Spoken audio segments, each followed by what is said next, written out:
We are working on a 1999 Chevy Silverado pickup truck. We've got a code light coming on related to the fuel evaporation or evaporator deal. I don't even know all that stuff because I quit this kind of work. I was a car mechanic, but I quit about the time all this computerized cars were coming out, fuel injection and all that. Oh, it was out, but I was working in like gas station shops and private shops, and we weren't getting new cars, so we didn't have that yet. It was once in a while one would come in on a fairly new car, but now it's an old thing, and I didn't keep up with it. But what we got today is turning out that I may have to just change the fuel pump. We got the bed jacked up. And the way we do that is real simple. You just loosen up the bed bolts. Trying to see on my viewfinder here. There's one there. Took it out and then thread it back in 3 or 4 threads. Do all of them that way on that side, or at least 2 or 3. Put 2 of them, at least 2 of them back in. Then this side you take them all out. Pick the bed up. You can pick it up by hand. It doesn't weigh that much. And have a helper put a couple blocks of wood under it like we did here, and then you can get at the fuel pump on top of the gas tank. Oh, you also have to take loose the filler neck and the wire that's in there, and you may have to take loose some wiring on the back. Looks like we've got it stretched out enough to be able to just leave it on. I don't know, my helper was doing that. We're going to go ahead and change this thing for him. His fuel gauge is not working. He's got a code light on, what is it, a P0453 code light.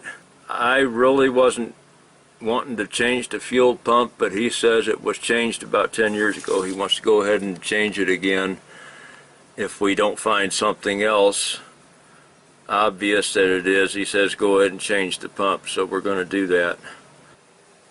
So, yeah, we stuck a rag in the filler neck down here to keep stuff out of it. The cap is here, but it's kind of fastened on with a little button thing there, so instead of undoing that, we just stuck a rag in there. Anyway, here's the new pump, and before I put it on, I'm going to go take this paper in the house and read it. Not that much, because half of it's English, half of it's Spanish, so it's only one sheet. Well, it's got second side too. Anyway, I'll read that and see what's going on with that. But like I said, this is the float, of course, for the fuel gauge, and it looks like it's going to be the purple and the blue wire going to that, and then the black and yellow wire going to go to the fuel pump, which is down inside the middle of this white thing. And if we look up here from the top, this is where I learned something. Okay, this white plug has the 4 wires in it that go to the fuel pump and the fuel gauge. Well, this little thing here, this black thing here on top that has 3 wires and a sealed electronic unit there of some kind. When I look on this side of it, there's nothing there, just a little rubber grommet where it plugs in, so I'm learning this. But that is apparently the pressure, the tank pressure that can give that code and make that light come on the dashboard, that check engine light. That may be our problem. I don't know. We're changing the fuel pump and finding out. I read that sheet that came with it, the new pump, and really could have gotten away without reading it. It really didn't have that much to say. But I am over here cleaning this thing up with a wire brush, pretty much done with that. This rag here has the fuel lines and the vent lines that are wrapped up in it. My helper, I got a helper now for a while. I don't know for how long. Let's hope he'll stay around for a while because he seems to be doing pretty good. Anyway, he's doing something else right now, but he pulled these fuel lines off and wrapped a rag around them. I'm glad he did that without me telling him to. That was good. looks like we kind of need to pick at this rusty, flaky rust off of here. It's just a little bit too thick. So I'm kind of pecking at it and breaking it loose. It's coming off in heavy flakes.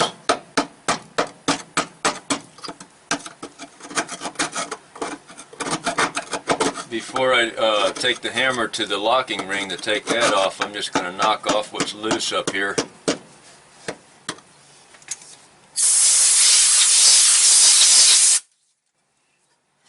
Now I'm going to spray this thing down, give it a little lube, and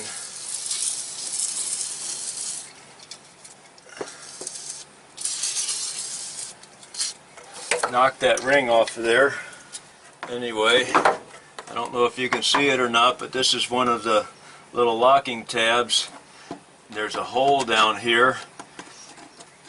There's another tab here. There's 4 of them. Some have 3. Anyway,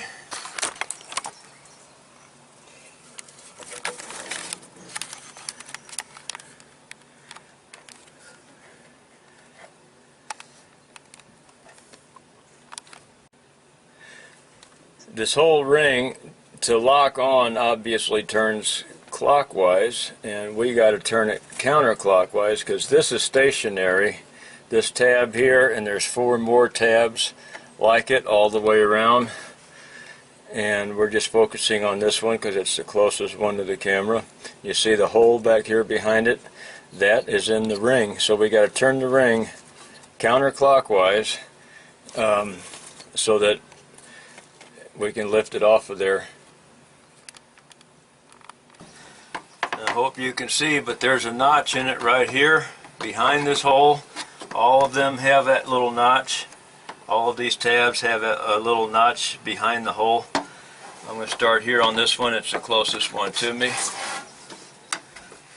Tap on that with the hammer.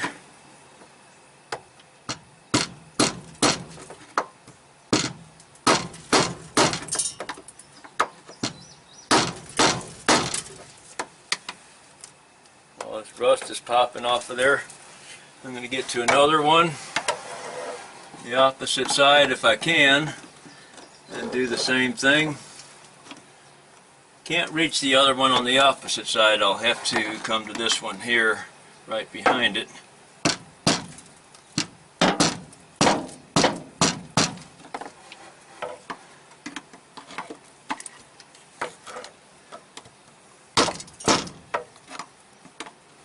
I'm going to get a more solid tool. This rubber handle here is absorbing too much.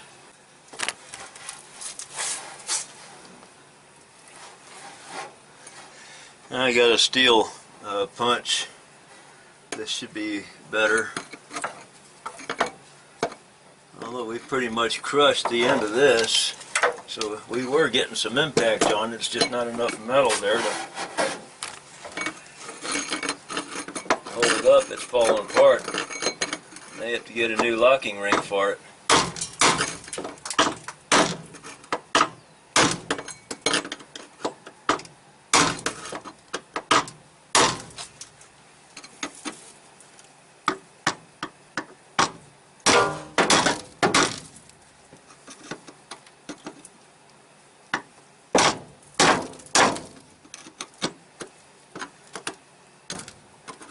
This is in a bad way.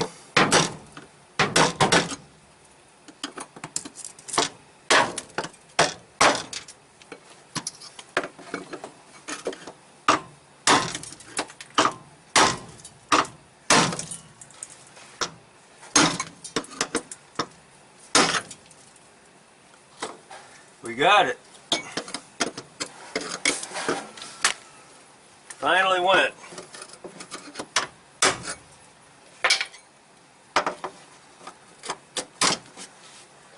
I'm going to blow that off of here first. There's too much junk on top.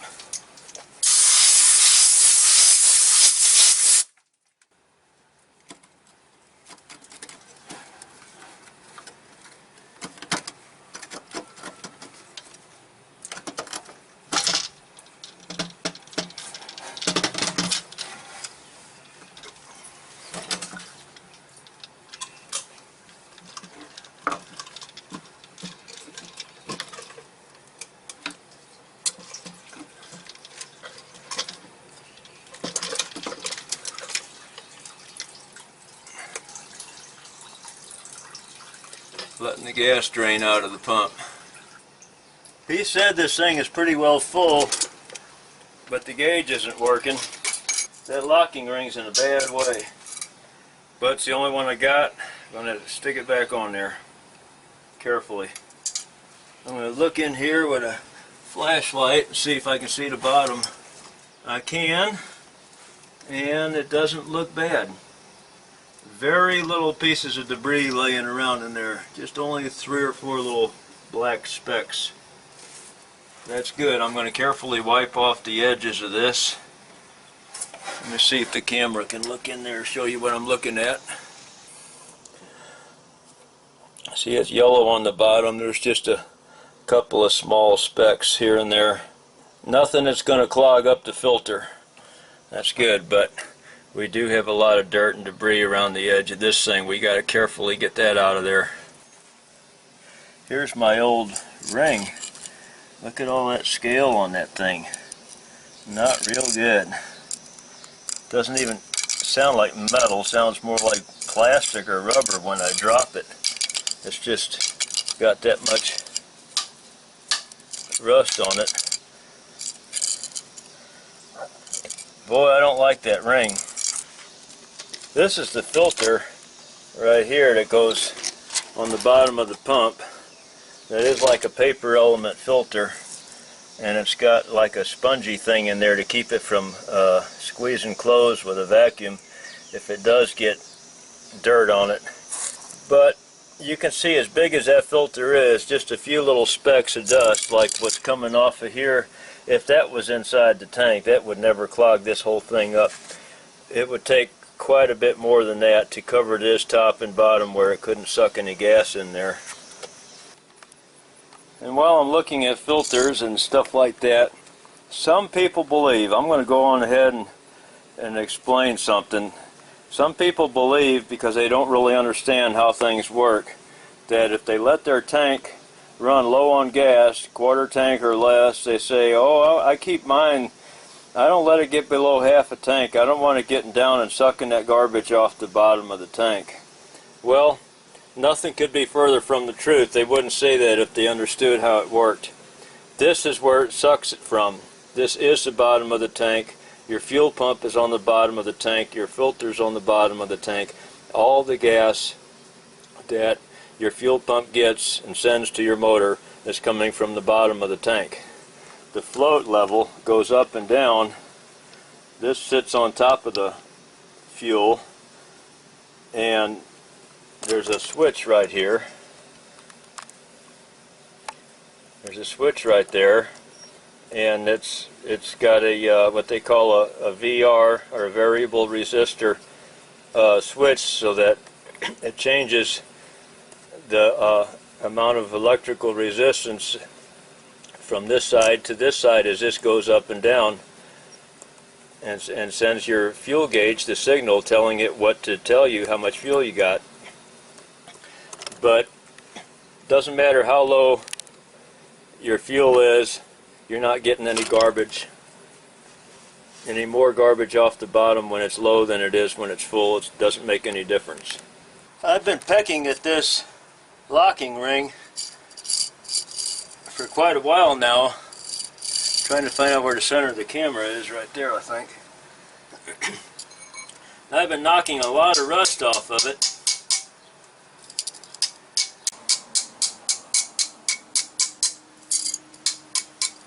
Nothing else, it'll be a little thinner. Should go on easier because of that, but how long will it hold? It's another question. We'll see if it works. Haven't punched any holes clean through it yet. That's a good sign. I think I'm ready to put that on the brush wheel and see if there's enough of it left to go ahead and use it. Putting the new one on. Forgot to show and put the rubber gasket on. Of course, if you buy a new one, it'll tell you that in the directions, and you'll see there's a gasket on the old one that slid down to the bottom here. But anyway, before you leave with it, make sure that your floats look the same same length and everything, same position. Make sure that the position of your vent tubes and gas tubes are the same. Your plug-in, make sure all that stuff's the same. It's got a keyway on top. Make sure the keyway is the same on both of them. Just little things like that you want to look for. I'm just going to start trying to thread this thing in there.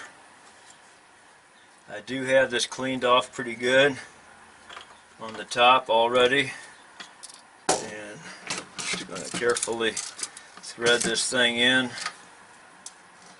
whatever way it'll fit, and then turn it around. I know my hoses are facing that way and my plugs are facing this way towards me, so that should work. Here's where the keyway goes. I found that already. This thing is spring loaded. It's pushing itself back up. See, when I was a car mechanic, that was before the computer days. We had electronic ignition. Most of the cars that we did tune-ups on still had points, plugs, and condensers. Electronic ignition was coming out. We had a lot of that. Chrysler and Ford and GM. Chrysler came out with it in '72. Ford came out with it in, I think, I forget. GM came out with it in '75. I forgot when Ford came out, but they were all about the same time, close to it. And we had our own different share of problems back then. We did not have fuel injection. Everything was carbureted. And I'm making sure all four of these locking tabs are lining up all the way around, and they are. That's good. So I'm pushing that down, and then we're going to have to turn this thing clockwise to lock it in. Have to hold it down and then kind of peck at it with something to get it started. But we did not have these kind of cars. We didn't have to mess with fuel tanks unless the fuel gauge didn't work. That was the only thing. Fuel pumps were out on the motor on all cars back then. Well, it's going now with my fingers. Almost.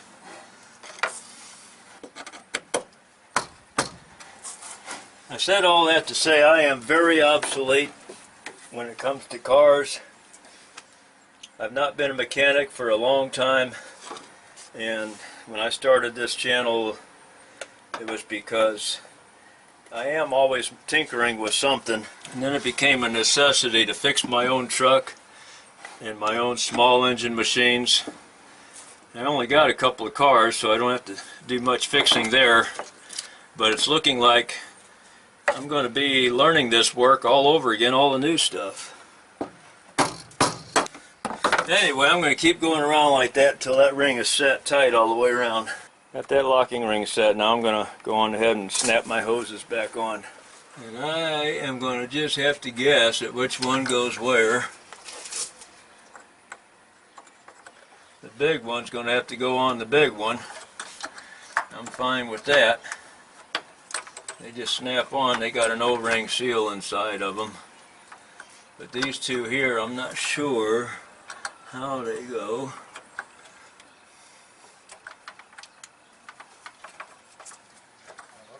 Yeah.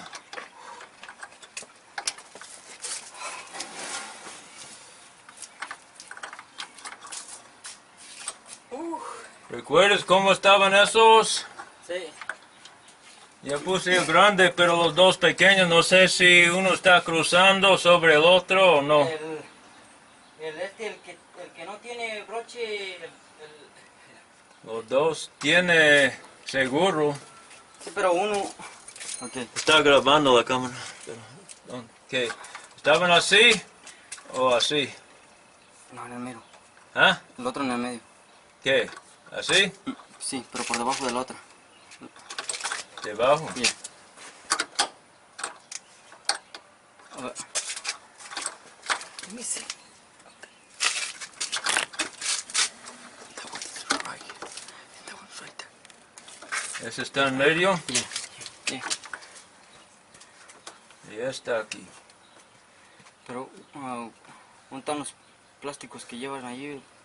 ¿Qué plásticos? ¿Tenías seguros? Sí, los seguros del otro. Entonces te dejo a ponerlos.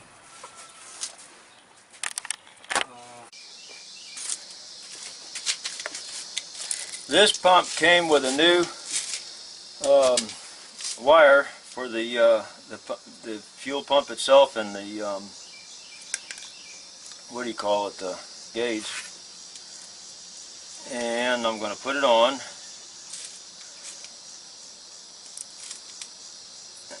And these wires are already stripped a little bit. Here's the old one. I'm just going to cut those off and strip them the way I always do.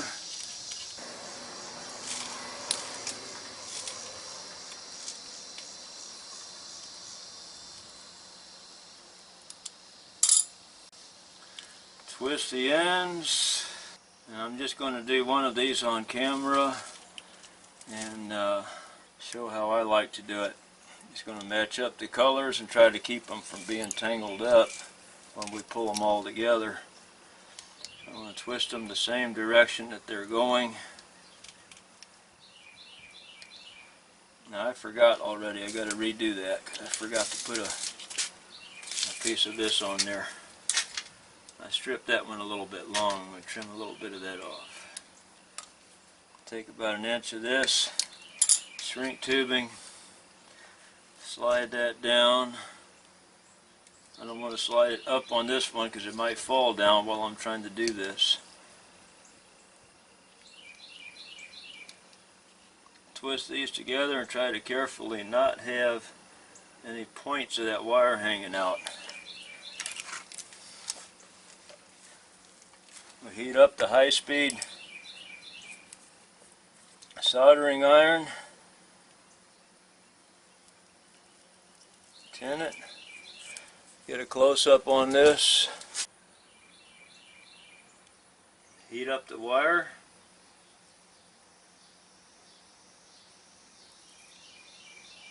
Then add a little bit of solder to it.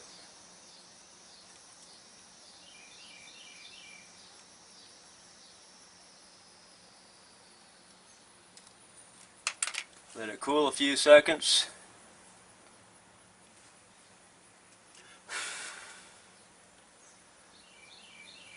When it doesn't hurt to touch it, then you can slide this heat shrink tubing right back up there.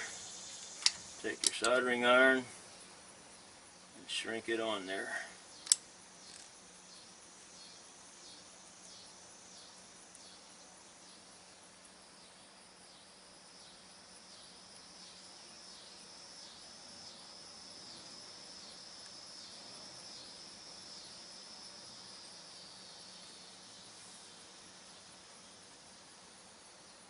Now this set came with crimp-on connectors, but I don't like those for outside use. I don't trust them, especially on a gas tank where it's so hard to get to it. Now we're going to do 3 more that way, and we'll tape it up. We got this truck all back together now, new fuel pump, and the check engine light went out. Engine still howls a little bit, but it was doing that. Fuel gauge is working. Fuel gauge up, where's my finger? Right up here. Is up now. That was down. That was down on nothing. It was empty. That's working now. Okay, so that was the fuel pump that fixed all of that. Thanks for watching.